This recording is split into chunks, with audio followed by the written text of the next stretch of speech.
उषा के 2 बेटे थे, ऋषभ और सुनील। ऋषभ उसका सौतेला बेटा था। उषा हमेशा ही अपने सगे बेटे सुनील को ज्यादा प्यार करती थी। सुनील की शादी हो चुकी थी और ऋषभ की शादी भी निशा नाम की लड़की से हो जाती है। उषा सुनील की पत्नी कीर्ति को ज्यादा प्यार करती थी। एक दिन वो अपनी बहू कीर्ति के लिए साड़ी ले आती है। ये लो बहू, तुम्हारे लिए साड़ी लाई हूँ। कल पड़ोस की शादी में जाना है ना, तुम यही पहन कर चलना। तभी वहाँ ऋषभ आ जाता है। अरे माँ, तुम निशा के लिए साड़ी नहीं लाई? वो भी तो कल शादी में जाएगी ना? हाँ, वो भी जाएगी, पर उसके पास तो काफी साड़ी होंगी ना। अभी अभी तो शादी हुई है तुम दोनों की, तो उसी में से कोई पहन लेगी वो। ऋषभ ये सुनकर उदास हो जाता है। तब निशा कहती है, आप उदास क्यों होते हो जी? सही तो कह रही हैं मम्मी जी। मेरे पास तो बहुत साड़ियाँ हैं और सारी की सारी नई हैं। मैं उन्हीं में से कोई पहन लूंगी। वो बात नहीं है निशा। माँ मेरे साथ तो सौतेला व्यवहार करती ही थी, पर मुझे लगता था कि मेरी पत्नी के साथ वो ऐसा कभी नहीं करेंगी, पर आज उन्होंने तुम्हारे साथ भी वैसा ही व्यवहार किया। ऋषभ उदास होकर अपने कमरे में चला जाता है। ऋषभ को उदास देखकर निशा को अपनी सास पर बहुत गुस्सा आता है। एक दिन उषा सुनील को कुछ पैसे दे रही होती है। ले बेटा सुनील, ये कुछ पैसे रख ले और बहू को कहीं घुमा लिया। जी मम्मी जी। सुनील वहाँ से चला जाता है। मम्मी जी, आपने इन्हें तो कभी पैसे नहीं दिए। ऐसा सौतेला व्यवहार आप क्यों करती हैं? बहू, ये किस तरह से बात कर रही हो तुम अपनी सास से? कोई ऐसे सवाल करता है कि अपनी सासू से?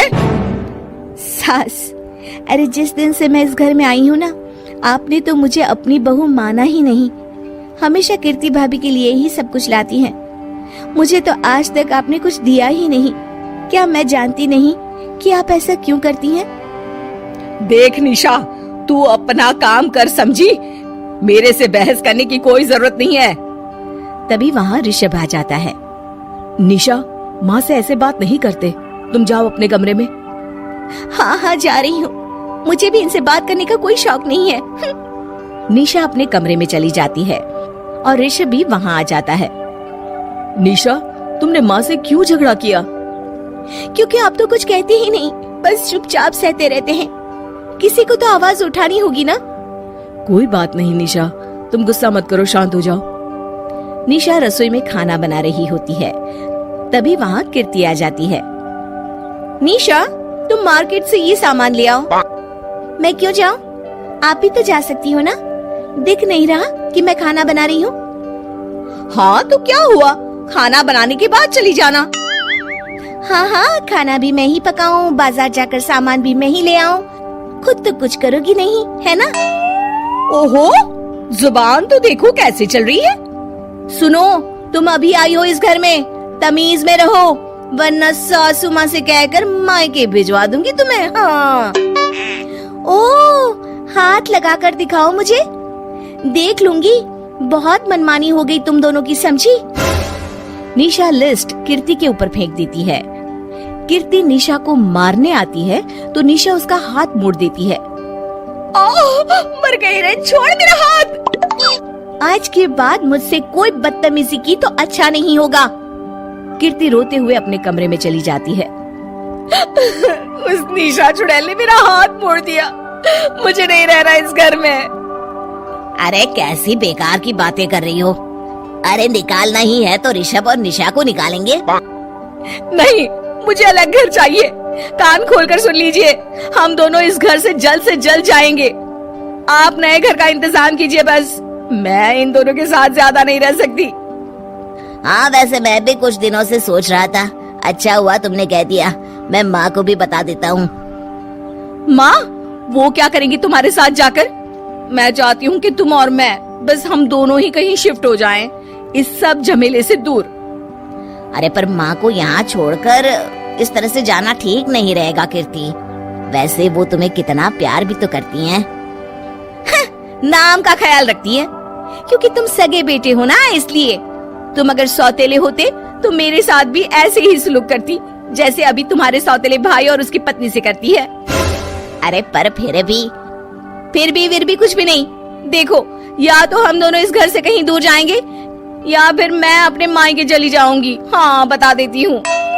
अच्छा बाबा, अच्छा ठीक है। सुनील अपनी माँ से बात करने आता है। माँ, मैं सोच रहा हूँ कि कीर्ति के साथ अलग घर में शिफ्ट हो जाऊँ। अरे वाह बेटा, ये तो बहुत अच्छा सोचा है तुमने। कब शिफ्ट होना है हमें? मैं भी पैकिंग कर लेती हूँ। अब नहीं माँ, मैं और कीर्ति ही जाएंगे बस। आप तो यहीं रहो, ये पुश्तैनी घर भी है ना आपका। अरे बेटा, तू तो मेरा सगा बेटा है, तू ही मेरे साथ ऐसा कर रहा है। मुझे अपने साथ ले जा बेटा। तभी वहाँ कीर्ति आ जाती है। अरे माँ, आपको पता भी है कि किराए के घर में कितना खर्चा होता है, और अगर आपको भी लेकर गए तो और खर्चा होगा। आप तो बस यहीं रहो इसी घर में। कोई बात नहीं सुनील, तुम लोग चले जाओ, माँ यहीं रहेंगी हमारे साथ। हम माँ का ख्याल रखेंगे, तुम लोग अपनी गृहस्थी संभालो। निशा को ये देखकर बहुत खुशी होती है। वो मन ही मन सोचती है, अब आया ना ऊंट पहाड़ के नीचे। अब मम्मी जी को पता चलेगा, बड़ा सगा और सौतेला करती रहती थी। सगा बेटा तो जा रहा है छोड़कर, अब आएगी इन्हें अकल, और नहीं आई तो मैं ला कर रहूंगी। निशा अपनी सास को कैसे अपने सौतेले बेटे से मिलाएगी, जानने के लिए देखिए सौतेली माँ पार्ट 2।